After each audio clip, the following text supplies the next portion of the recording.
Bienvenue sur ma chaîne, je suis Sylvie, Love Coach spécialisée dans les relations amoureuses et aujourd'hui nous plongeons dans un sujet qui sont les raisons pour lesquelles les couples arrêtent parfois d'avoir des relations sexuelles. Et je vous donne les solutions pour raviver la flamme. Donc il y a certaines personnes qui pensent que le sexe dans une relation est parfois trop mis en avant, tandis que d'autres vont trouver ça super important. Alors même si tout le monde ne donne pas au sexe la même importance, il faut comprendre que l'intimité joue un rôle important dans la vie.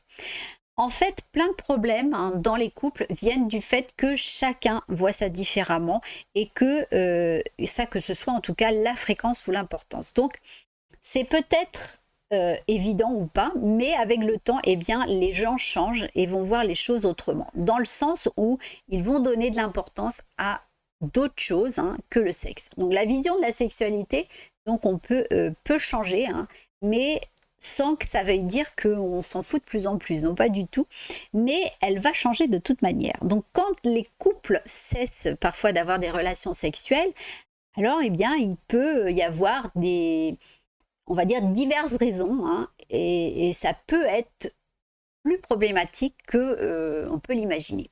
Mais je suis certaine en tout cas que vous savez de quoi je parle puisque vous regardez cette vidéo. Alors c'est pas que le sexe soit la chose la plus cruciale dans la vie, mais c'est important en tout cas pour établir une intimité et puis aussi renforcer le lien entre deux personnes. Au début d'une relation, ça peut être presque une priorité pour beaucoup, mais avec le temps et l'évolution des relations, on va dire, il existe de nombreux cas où la fréquence des relations sexuelles, voire le désir va diminuer. Et ça va être plus simplement un problème physique. Ça peut aussi avoir d'autres problématiques. Donc cesser d'avoir des relations sexuelles, ça va poser des problèmes dans une relation. Ça peut donner aux partenaires, en tout cas, le sentiment de ne pas être désiré et que leur partenaire a perdu de l'intérêt. Donc ça va entraîner aussi la frustration et de nombreux autres problèmes, justement, peuvent être dissimulés derrière ça. Des problèmes qui peuvent en tout cas même détruire la relation s'ils ne sont pas en tout cas pris en compte et je dirais même résolus. Donc on va voir ça maintenant et je vais vous donner plusieurs causes et ensuite on va voir comment on peut faire pour arranger les choses. En parenthèse, je dirais likez cette vidéo si vous trouvez les conseils utiles, abonnez-vous pour ne rien manquer des futurs contenus et activez la cloche pour être notifié à chaque publication. Alors donc, pourquoi les couples arrêtent d'avoir des relations sexuelles ?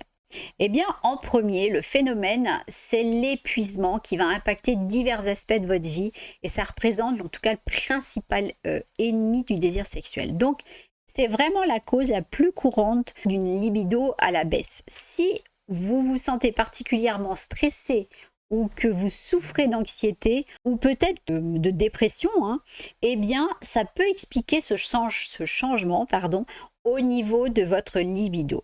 La grossesse aussi et l'accouchement peuvent être responsables d'un changement au niveau de votre, on va dire, appétit sexuel.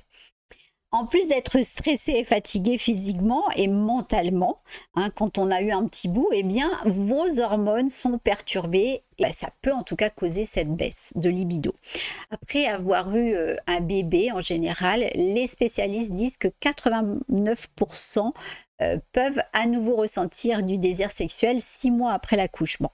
Alors que d'autres, le redécouvrent, on va dire, après 18 mois. Donc il faut vraiment prendre le temps pour que votre corps et votre tête soient prêts pour une vie sexuelle. Et puis, on va avancer dans le temps, puisque la ménopause et ses hormones, soit ça va faire baisser la libido, ou alors l'augmenter. Donc, on a aussi certains médicaments contre l'hypertension, les contraceptifs hormonaux ou encore des types d'antidépresseurs qui peuvent avoir un impact sur votre libido. Et ça, qu'on soit un homme en tout cas ou une femme. On a aussi les responsabilités professionnelles, les échéances à respecter, les journées de travail qui sont parfois interminables et qui vont mettre la dimension sexuelle, on va dire, au second plan. Le malaise corporel entre en scène aussi, avec les changements physiques au fil des ans. Bah oui, parce que la beauté du corps ne reste pas à 20 ans et c'est éphémère et ça peut créer des complexes chez certaines personnes qui, par crainte de jugement, vont mettre un terme à leur vie sexuelle. Ensuite, l'ennui. Quand la routine s'installe, ça peut tuer l'envie de sexe. Et de ce fait, ça va transformer les moments intimes en corvée. La confiance, surtout après une trahison aussi, hein, peut ruiner l'intimité et faire disparaître, on va dire, tout désir d'intimité. La colère aussi, elle va créer une distance hein, qui va monter un mur entre les partenaires et franchement, eh bien c'est loin d'être l'idéal. Hein. Bien évidemment pour une vie, on va dire, sexuelle épanouissante. Donc voilà, les raisons en tout cas sont variées, mais comprendre ces aspects peut justement aider à raviver la flamme. Alors maintenant, comment on peut arranger ça? Déjà, il faut bien comprendre que le désir sexuel, ce n'est pas un contrat à durée indéterminée. Hein. Donc, il faut s'en occuper, s'y intéresser. C'est quelque chose de périodique et paresseux. Donc, si on le laisse en plan, eh bien, ça s'essouffle. Mais on peut mettre en place quelque chose à deux pour le titiller, le provoquer et logiquement, ça revient.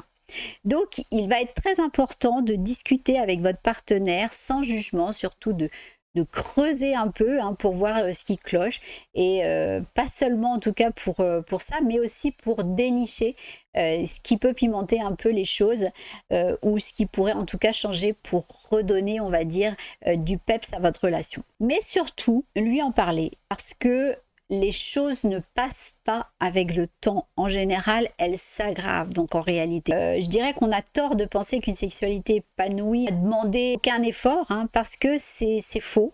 Hein. Il faut vraiment s'y intéresser pour une sexualité améliorée. Donc n'attendez pas que l'autre fasse le premier pas si ça vous démange hein, et prenez en tout cas les devants et puis innovez. Dans le même registre, pour éviter que le sexe ne devienne une routine, un des trucs les plus cool, c'est d'explorer de nouveaux horizons, de délirer sur le fantasme et de tester des trucs que, on va dire, que vous n'avez peut-être jamais osé. Bien sûr, il faut en parler en couple pour définir les règles du jeu et jusqu'où vous êtes prêt en tout cas à aller, mais tout en restant bien à l'aise.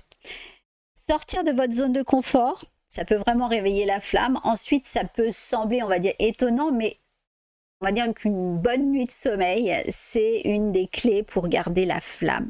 Le manque de sommeil peut impacter votre vie et vos performances, comme je le disais tout à l'heure. Donc faites en sorte de bien dormir et si les nuits agitées continuent, pensez à quelques ajustements pour rendre votre sommeil au top, on va dire. Donc si c'est nécessaire, discutez avec votre partenaire hein, pour trouver des compromis qui favorisent en tout cas le repos de chacun.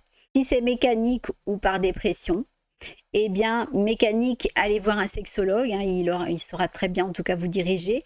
Et si c'est pour dépression ou par médicament, eh bien, envisagez de revoir votre médecin ou pourquoi pas un thérapeute hein, pour qu'il vous guide. Et puis, bichonnez-vous. Faites de l'exercice, mangez sainement. Ça aide non seulement à se sentir au top physiquement, mais ça peut aussi en tout cas vous remettre en forme. Hein. Comme ça, les tracas autour de l'image corporelle, s'il y en a, ou s'il y a des complexes, eh bien, risquent beaucoup moins de vous embêter. Voilà, c'est la fin. Si cette vidéo vous a apporté des informations utiles, mettez un pouce, activez la cloche des notifications. Votre soutien est essentiel pour faire grandir la chaîne dédiée à l'amour et aux relations épanouissantes. Donc je vous dis à bientôt et prenez soin de vous.